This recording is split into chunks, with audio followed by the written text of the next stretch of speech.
Video like जरूर कर लीजिए और ऐसे वीडियो लगातार फ्री में पाने के लिए चैनल को तुरंत सब्सक्राइब कर लीजिए और बेल आइकन को जरूर टैप कर लीजिए ताकि आगे भी सारे वीडियो आपको मिलते रहे। यूट्यूब में फॉलो करते हैं तो प्लीज ये वाला फ्री टेलीग्राम चैनल जरूर ज्वाइन कर लीजिएगा। सारे नोटिफिकेशन सारे अपडेट यहीं पे आते हैं, ध्यान रखिए। नमस्कार दोस्तों, स्वागत है आपका यूपीपीएससी बेस्ट ऑनलाइन कोचिंग के इस यूट्यूब चैनल पर। आज की इस वीडियो में हम लोग आरओ रे एग्जाम के लिए पॉलिटी के एक महत्वपूर्ण बिंदु उच्च न्यायालय के न्यायिक क्षेत्र और उनके नाम के बारे में डिस्कशन करेंगे। यह क्लास सभी प्रकार के प्रतियोगी परीक्षाओं के लिए समान रूप से उपयोगी है। तो चलिए दोस्तों, शुरू करते हैं आज के इस इंटरेस्टिंग सेशन को। इससे पहले आप वीडियो को लाइक कर दीजिएगा और चैनल पर अगर पहली बार विजिट किए तो सब्सक्राइब करना ना भूलिएगा। दोस्तों, अगर आप यूपीपीसीएस 2025 या फिर 2026 की कंप्लीट और सिलेक्शन वाली प्रिपरेशन करना चाहते हैं तो आप स्टडी फॉर सिविल सर्विसेज के पेड कोर्सेज को ज्वाइन कर सकते हैं, जिसके लिए आप इनमें से किसी भी नंबर पर कॉल या व्हाट्सएप कर कोर्स की जानकारी ले सकते हैं। ये ज्ञान सर का व्हाट्सएप नंबर है, आप यहाँ से व्हाट्सएप के माध्यम से भी जुड़ सकते हैं।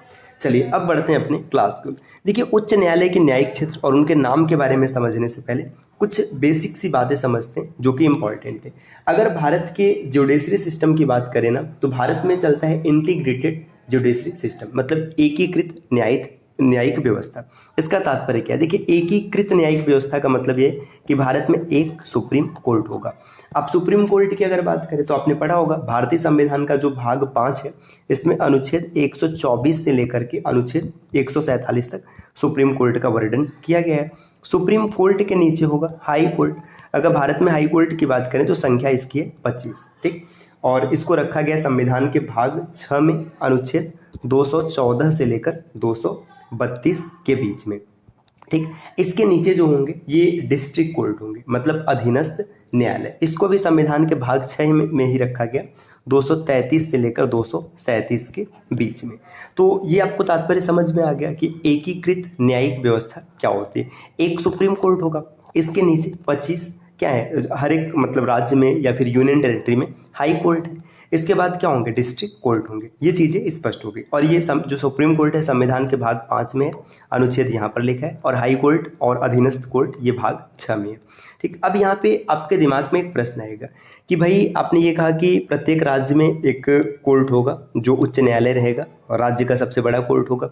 अब भारत में कुल 28 राज्य हैं और साथ ही साथ 8 यूटी हैं। अगर देखेंगे तो 36 हो जाएंगे, जबकि कोर्ट की संख्या जो हाई कोर्ट है सिर्फ 25 है। ऐसा क्यों है? तो इसके बारे में अगर समझे ना, तो भारतीय संविधान का जो अनुच्छेद 230 है, अनुच्छेद 230 में प्रावधान किया गया है कि अगर संसद चाहे तो 2 राज्यों के लिए या फिर 2 से अधिक राज्यों के लिए एक ही हाई कोर्ट की नींव को सेट कर सकता है। कि मतलब एक हाई कोर्ट होगा जो 2 राज्यों को देखेगा, 2 से अधिक राज्यों को देखेगा। इसी कारण क्या है कि भारत में 25 ही हाई कोर्ट हैं। तो अब ये जो हाई कोर्ट है, इनका न्यायिक क्षेत्र कहाँ कहाँ तक होगा, इनका नाम क्या होगा, इनकी सीट क्या है, एक एक करके चीज़ों को विस्तार से समझेंगे। तो चलिए फिर शुरू करते हैं। देखिए, हाई कोर्ट की अगर बात करें कि हाई कोर्ट की स्थापना कैसे होती है, तो जो भारत में सबसे पहला हाई कोर्ट बना था, ये 1861 का अधिनियम था।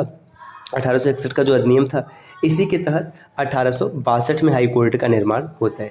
उस समय 3 हाई कोर्ट बने थे, कलकत्ता, मद्रास और बम्बई, जो सबसे पहले यही बना था। इसके बाद जो इलाहाबाद हाई कोर्ट उत्तर प्रदेश में है, देखिए ये बना था 1866 में। तो जब 1866 में बना था तो उस समय इसका नाम आगरा हाई कोर्ट था और 1869 में बदलकर इसे इलाहाबाद हाई कोर्ट किया गया। तो अब एक एक करके चीज़ों को विस्तार से समझते हैं। देखिए, अच्छा एक चीज़ और भी यहीं पे इंपॉर्टेंट है, उसको भी समझ लीजिएगा कि जो वर्तमान स्वरूप देखता है, देखिए हाई कोर्ट का निर्माण हुआ था 1861 के अधिनियम के तहत, लेकिन वर्तमान जो स्वरूप दिखता है ना, ये भारत शासन अधिनियम 1935 से प्राप्त हुआ है या फिर इससे लिया गया। चलिए अब बढ़ते हैं अपने क्लास की ओर। देखिए, यहाँ पर चार्ट के माध्यम से दिया गया ताकि कम शब्दों में आप ज़्यादा चीज़ों को याद कर पाएँ। देखिए, मद्रास हाई कोर्ट की बात करें तो स्थापना कब हुआ है? 15 अगस्त 1962 को। इसका न्यायिक क्षेत्र है तमिलनाडु और पुडुचेरी। इसकी एक सीट है चेन्नई में, ठीक। बम्बई की बात करें तो 14 अगस्त 1862 को है, 14 अगस्त 1862। इसका जो न्यायिक क्षेत्र है महाराष्ट्र, गोवा, दादरा नगर हवेली और दमन दीव। और इसके जो सीट की बात करें तो मुंबई में है। और खंडपीठ कहाँ कहाँ है? नागपुर, पणजी और औरंगाबाद में। कलकत्ता हाई कोर्ट की बात करें 1 जुलाई 1862। पश्चिम बंगाल और अंडमान निकोबार द्वीप समूह इसका न्यायिक क्षेत्र है। और इसका जो सीट है ये कोलकाता में है और पोर्ट ब्लेयर में भ्रमणकारी खंडपीठ है। अब एक चीज़ ध्यान दीजिएगा, मद्रास, बम्बई और कलकत्ता ये तीनों 1861 के अधिनियम के तहत बने। इसमें सबसे पहले कौन बना है? सबसे पहले बना है कलकत्ता हाई कोर्ट, ये 1 जुलाई को है। इसके बाद बम्बई 14 अगस्त को है और मद्रास 15 अगस्त को है। अब नेक्स्ट है इलाहाबाद हाई कोर्ट। देखिए यहाँ पर लिखा है ना 17 मार्च 1866, इसका नाम पहले आगरा हाई कोर्ट था। 1869 को ये क्या किया गया? ये इलाहाबाद हाई कोर्ट किया गया। इसका जो न्यायिक क्षेत्र है उत्तर प्रदेश में है, इलाहाबाद में इसकी सीट है और बेंच कहाँ पर है? लखनऊ में है। पंजाब और हरियाणा हाई कोर्ट 1875 में बना। पंजाब, हरियाणा और चंडीगढ़ इसका न्यायिक क्षेत्र है, इसकी सीट है चंडीगढ़ में। सीट का मतलब मुख्य रूप से ये कहाँ पर है? कर्नाटक हाई कोर्ट 1884 में बना, न्यायिक क्षेत्र है कर्नाटक, सीट बेंगलुरु में है। पटना हाई कोर्ट 1916 में बना है, बिहार में इसका न्यायिक क्षेत्र है और पटना में इसकी सीट है।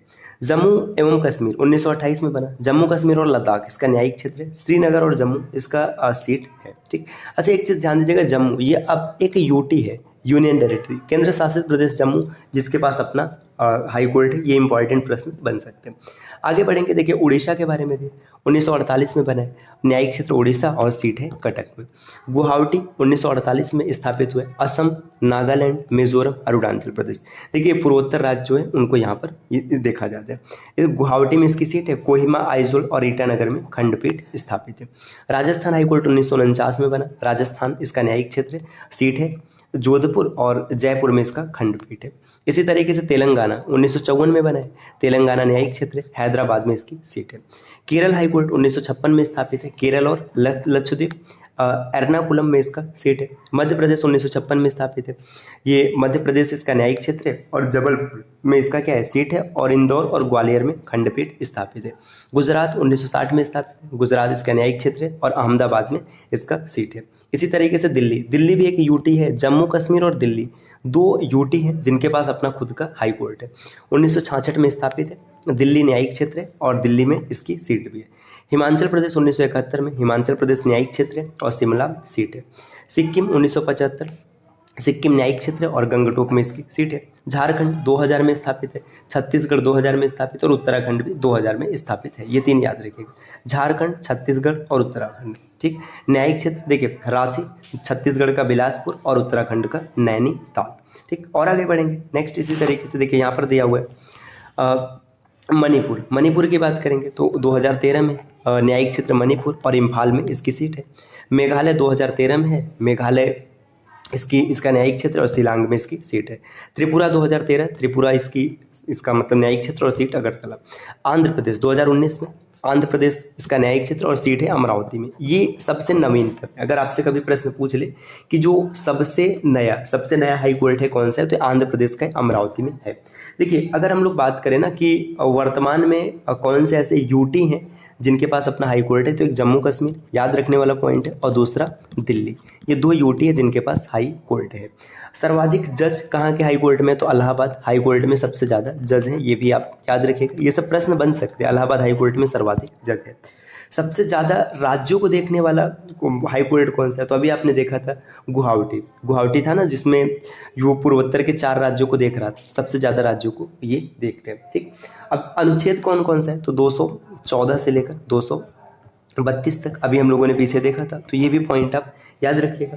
ये सब इंपॉर्टेंट फैक्ट है दोस्तों, ये बन सकते हैं, आपको याद जरूर रखना है। ऐसा नहीं है कि मतलब आप इसको ऐसे स्किप कर लीजिए, बात बन जाएगा। ठीक, देखिए अच्छा यूनियन टेरिटरी के पास भी हाई कोर्ट होगा। इसका प्रावधान कहाँ पर किया गया है? तो ये अनुच्छेद 241 में इसका प्रावधान किया गया और इसी के तहत सबसे पहले 1966 में दिल्ली का हाई कोर्ट स्थापित हुआ था। तो इस प्रकार के वीडियोस लगातार आपको मिलते रहेंगे। बस इसके लिए आपको क्या करना है, चैनल को सब्सक्राइब करना है। और दोस्तों अगर आपने यूपी पीसीएस 2025 या 2026 को टारगेट किया है तो स्टडी फॉर सिविल सर्विसेज के पेड कोर्सेज को ज्वाइन कर सकते हैं, जिसके लिए आप इनमें से किसी भी नंबर पर कॉल या व्हाट्सएप कर कोर्स की जानकारी ले सकते हैं। ये ज्ञान सर का व्हाट्सएप नंबर है, आप यहाँ से व्हाट्सएप के माध्यम से भी जुड़ सकते हैं। मिलते हैं आपसे अगले वीडियो में कुछ नए और इंटरेस्टिंग इन्फॉर्मेशन के साथ। तब तक के लिए नमस्कार।